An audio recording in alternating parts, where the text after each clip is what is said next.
Blood stained my Vera Wang dress as the monitor flatlined.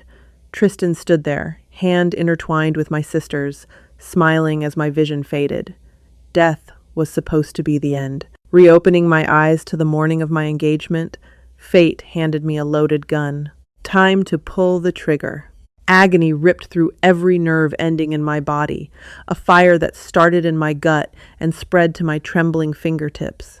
St. Jude's Hospital was supposed to be a place of healing, but room 412 had become my execution chamber. The relentless, high-pitched beeping of the heart monitor was the only sound breaking the heavy silence, counting down the final seconds of my pathetic life.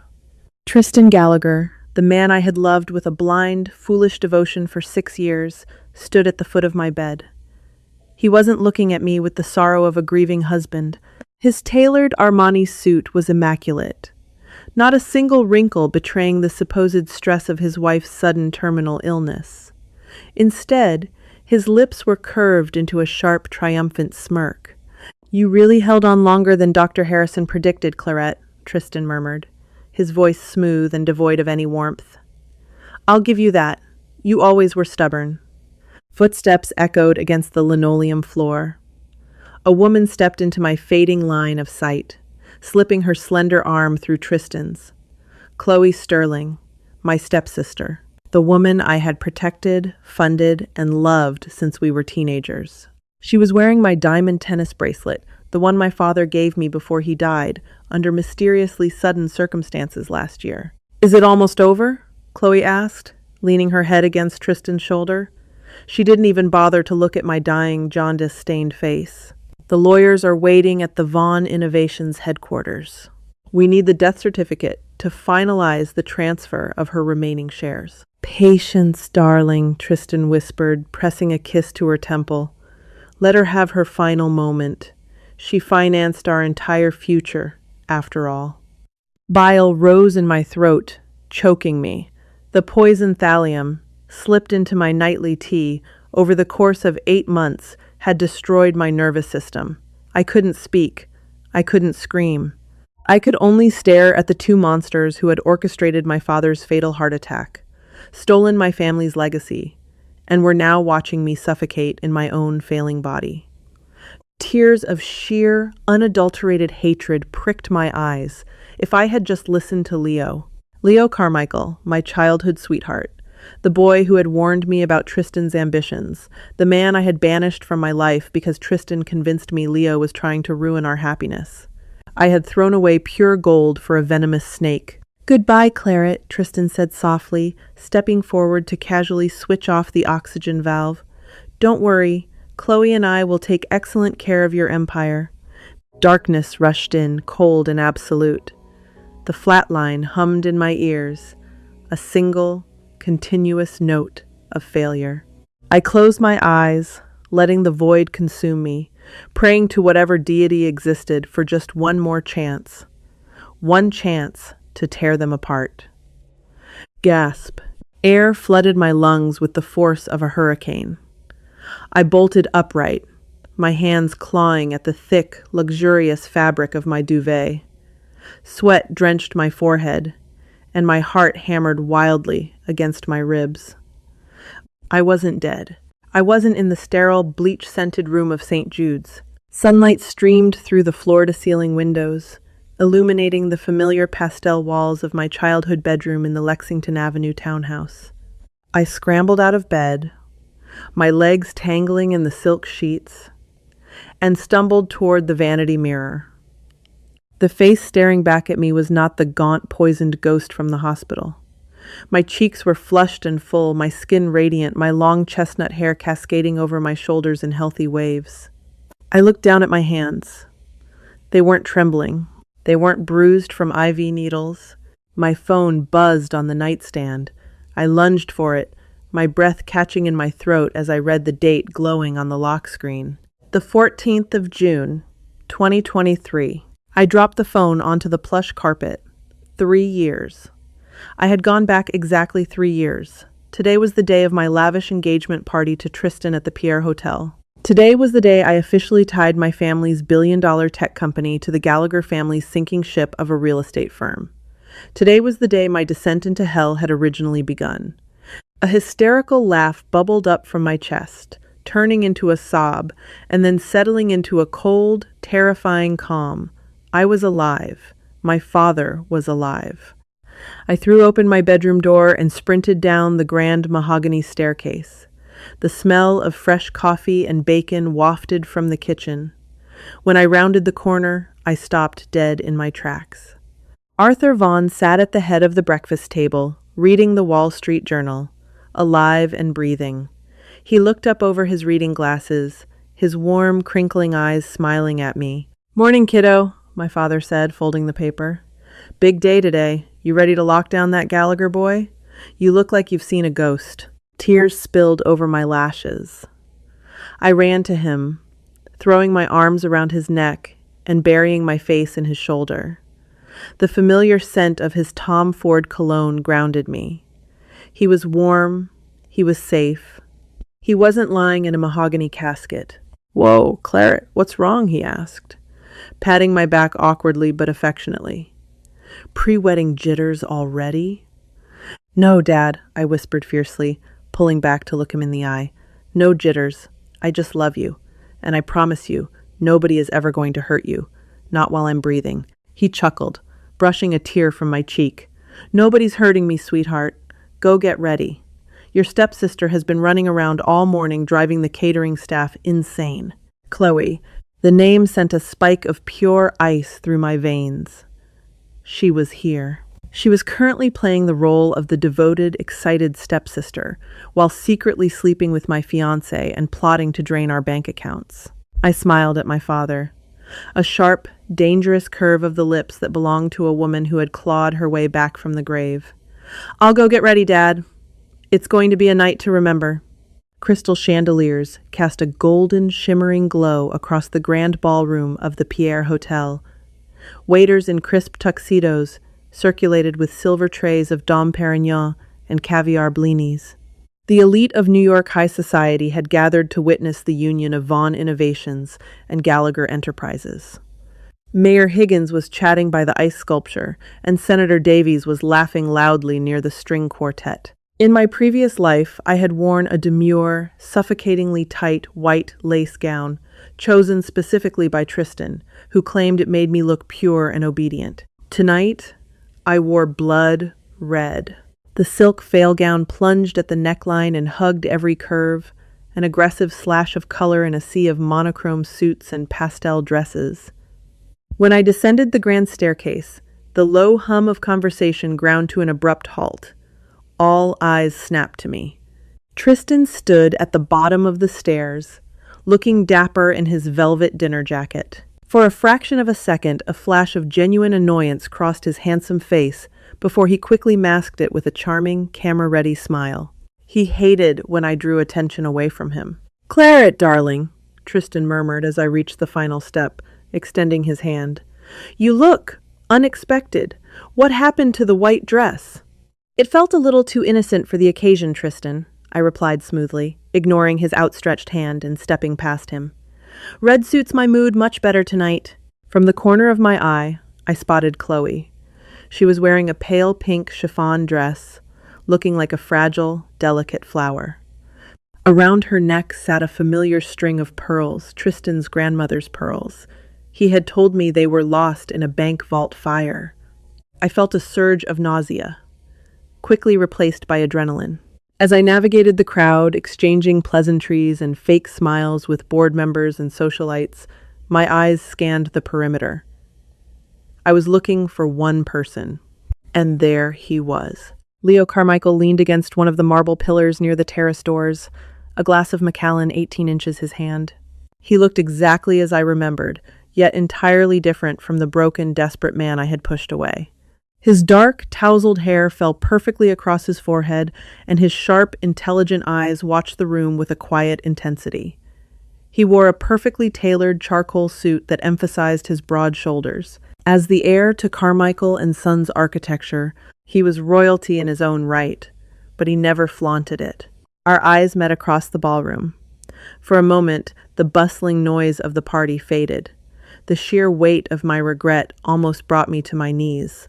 I had let Tristan convince me that Leo's protective warnings were born of jealousy and malice. I had shattered Leo's heart. I started to walk toward him, but Tristan suddenly materialized beside me, gripping my elbow tightly. "The microphone is set up, Clarette," Tristan whispered, his fingers digging uncomfortably into my arm. "It's time for the toast. Remember what we rehearsed. Emphasize the merger." I glanced down at his pocket. His personal phone, the clean one, was in his right pocket. His secondary phone, the burner he used exclusively to communicate with Chloe and his shady financial backers, was always slipped into the inner left breast pocket of his jacket. "Of course," I said, leaning in close. I placed my left hand flat against his chest, right over his heart, feigning affection. As I leaned in to kiss his cheek, my right hand slipped swiftly and silently into his inner pocket. My fingers grazed the cool metal of the burner phone. With a practiced flick of the wrist, I pulled it out and slid it down the side of my voluminous red skirt, concealing it in the hidden pocket I had explicitly asked the tailor to add that afternoon. "You're a bit tense, darling," Tristan noted, completely oblivious to the theft. Just anticipating the future, I smiled. I walked to the center of the room, where a microphone stand awaited under the brightest spotlight. The string quartet faded to silence. The guests turned their attention to me. I saw my father standing near the front, beaming with pride. I saw Chloe standing suspiciously close to Tristan, a smug, secret smile playing on her lips. And in the back, Leo watched me, his jaw set, expecting me to declare my undying love for the man he knew was a fraud. I pulled the burner phone from my pocket. I already knew the passcode. 0914. Chloe's birthday.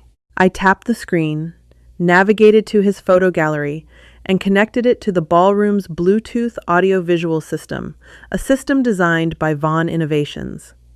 A massive projector screen dropped down behind me, initially meant for a slideshow of our childhood photos. I tapped the microphone. "Thank you all for being here tonight," my voice echoed through the silent ballroom, clear and unwavering. 3 years ago, I met Tristan Gallagher. He told me I was the only woman he could ever love.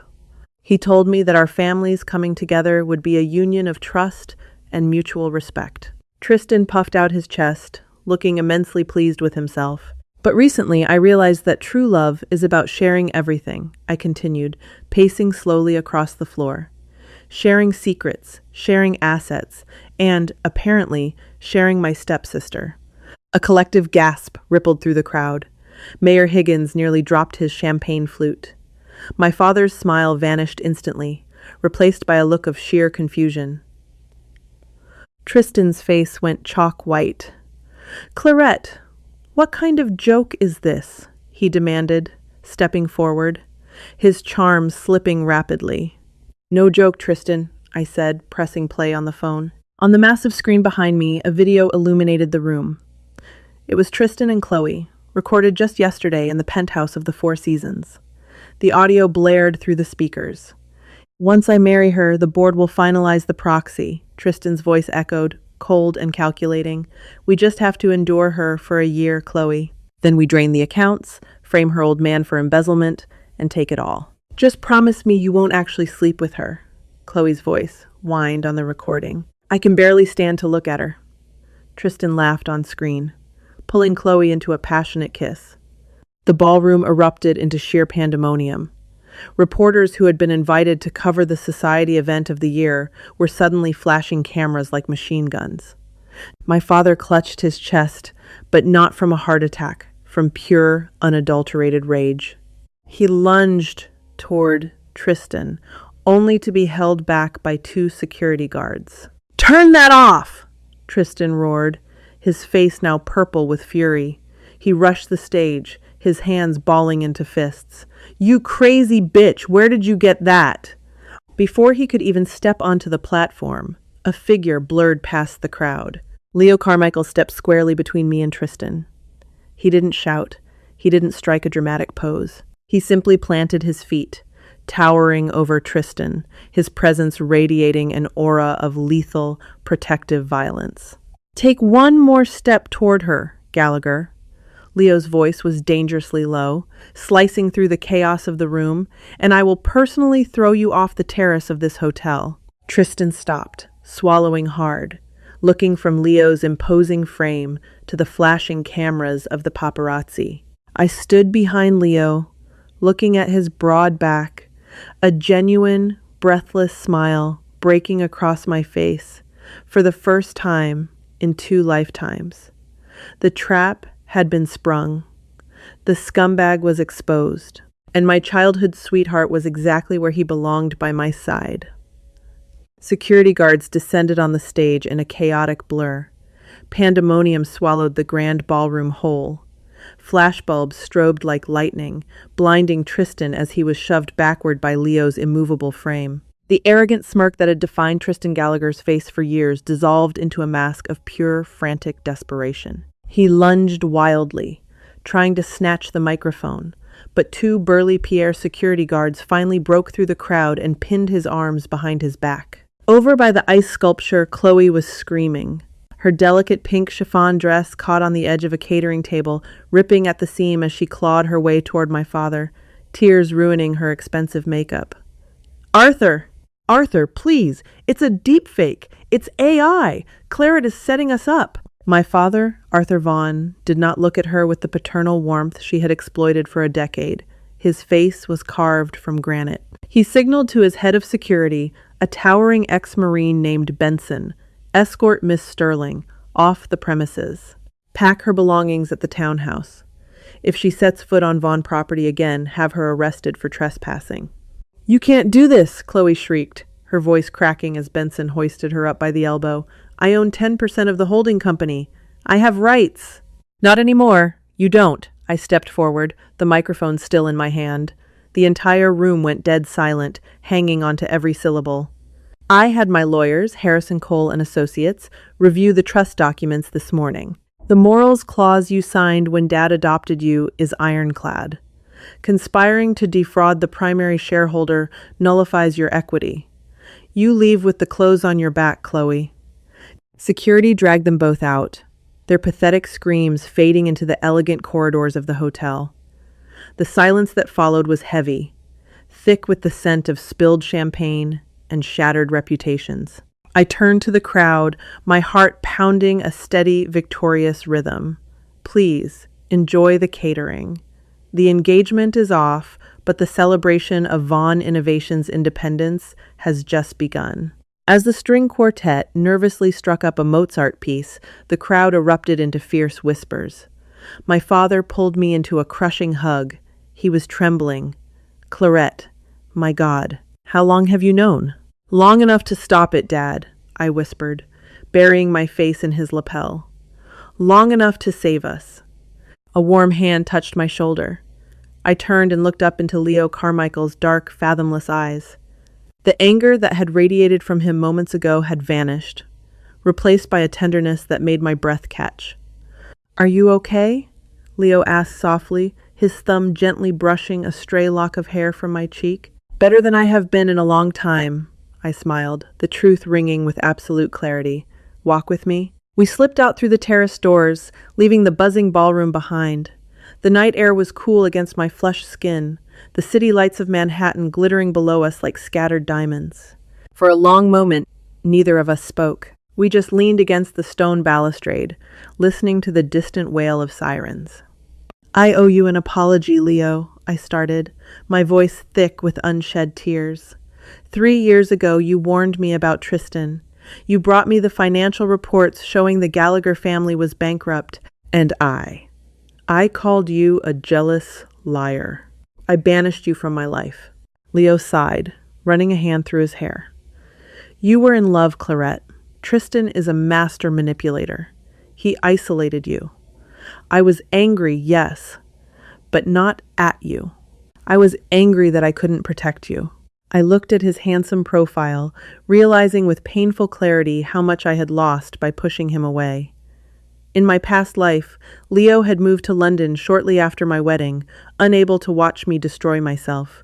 I had died alone in that hospital room, crying out for a man thousands of miles away. "You protected me tonight," I said, reaching out to cover his hand with mine. A jolt of electricity shot up my arm at the contact. But it's not over. Tristan isn't going to just walk away. He has debts to the Moretti Syndicate, illegal loans he took out under the assumption he would have access to my trust fund by tomorrow. Leo's brow furrowed, his protective instincts instantly flaring. How do you know about the Moretti loans? Claret, that's dangerous territory. Those men don't leave loose ends. Let's just say I had an epiphany, I deflected smoothly. Tristan is going to panic. He needs capital immediately, or the syndicate will break his legs. He's going to try something desperate. Then we crush him before he gets the chance, Leo stated, his fingers weaving through mine, a silent promise of unbreakable loyalty. My father's firm has been monitoring the Gallagher accounts. We have evidence of wire fraud, but we need hard proof that he tied those debts to your company assets. I know exactly where it is, I smirked, remembering the countless hours I had spent in my previous life organizing Tristan's home office, blindly trusting the files he told me not to open. Tomorrow, we go hunting. The storm broke 3 days later. Tristan and Chloe had barricaded themselves in a cheap motel in Queens, their credit cards frozen by my father's legal team. But a cornered rat is the most dangerous kind. It was a Tuesday night, raining in heavy, relentless sheets against the windows of the Vaughn Innovations corporate headquarters. I sat in the executive boardroom on the 50th floor, the room cloaked in shadows save for the glow of my laptop screen. Leo sat beside me, sipping black coffee, his eyes glued to the security feeds on his tablet. Hidden in the adjoining offices were Detective Russo and a squad of NYPD white-collar crime investigators. He's in the building, Leo murmured, tapping the screen. On the grainy feed, a soaked, desperate-looking Tristan stepped out of the service elevator. He had used an old access card Chloe had stolen from the head of human resources months ago. He crept down the hallway, heading straight for the server room. In my past life, Tristan had bragged to me about this exact failsafe. He had planted a backdoor virus in our mainframe. If his marriage scheme failed, his backup plan was to download our proprietary AI source code and sell it to a rival tech giant in Shenzhen, using the millions to pay off the Moretti family and flee to a non-extradition country. Not this time. I watched calmly as Tristan bypassed the electronic lock and slipped into the server room. He plugged a heavy-duty hard drive into the master terminal and began furiously typing commands. A progress bar popped up on my own cloned monitor. Downloading Vaughn, source, code, V8, 10%, 25%. Let him get to 90%, Detective Russo whispered through the earpiece. We need to catch him in the act of grand larceny and corporate espionage to make the federal charges stick. The tension in the boardroom was suffocating. Leo's hand rested on the back of my chair, his presence a steady anchor. I watched the numbers tick up. 60%, 75%. Baffinjabashabah. Now, I said. Leo pressed a button on his tablet. Suddenly, the progress bar on Tristan's screen froze at 90%. A bright red warning flashed across his monitor. Access denied. NET work. Lockdown initiated. On the security feed, Tristan slammed his fists onto the keyboard, screaming in frustration. He grabbed the hard drive ready to run. The heavy metal doors of the server room slammed open.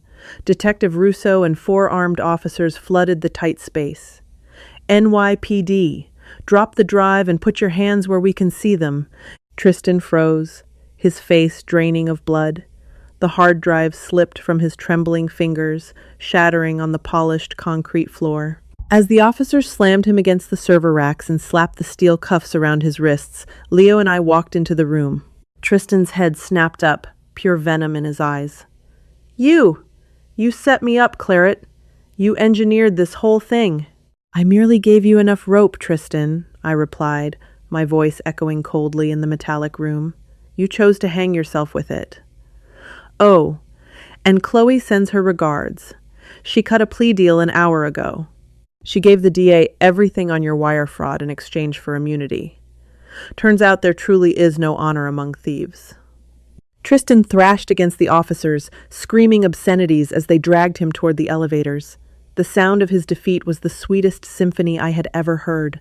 The nightmare was officially over. The scumbag was caged, and my family's legacy was safe. 2 years later, the sun hung low over the Amalfi Coast, casting a brilliant orange and pink glow across the Mediterranean Sea. The gentle sea breeze rustled the lemon trees lining the terrace of the Villa Simbrone. I stood in front of an ornate gilded mirror, smoothing the skirt of my dress. There was no white lace today, no blood-red silk. I wore a stunning custom-designed ivory gown by an independent Italian designer, embroidered with delicate gold threads that caught the sunset light. My father stepped into the bridal suite, dabbing his eyes with a silk handkerchief. He looked healthier and happier than he had in a decade. "You look like a queen, Clairette," Dad choked out, offering me his arm. "Ready to do this right?" "More ready than I've ever been in my entire life," I smiled, linking my arm through his. We walked out onto the stone terrace. There were no flashing paparazzi cameras, no manipulative socialites. Only 50 of our closest friends and family members sat in elegant wooden chairs. And at the end of the aisle stood Leo Carmichael. He wore a sharp navy tuxedo, looking like a classic Hollywood leading man. But it wasn't his looks that made my heart race. It was the sheer, unconditional devotion shining in his eyes. He had stood by me as I rebuilt my company. He had held me when the phantom pains of a life I no longer lived kept me awake at night, and he had loved me fiercely, every single day.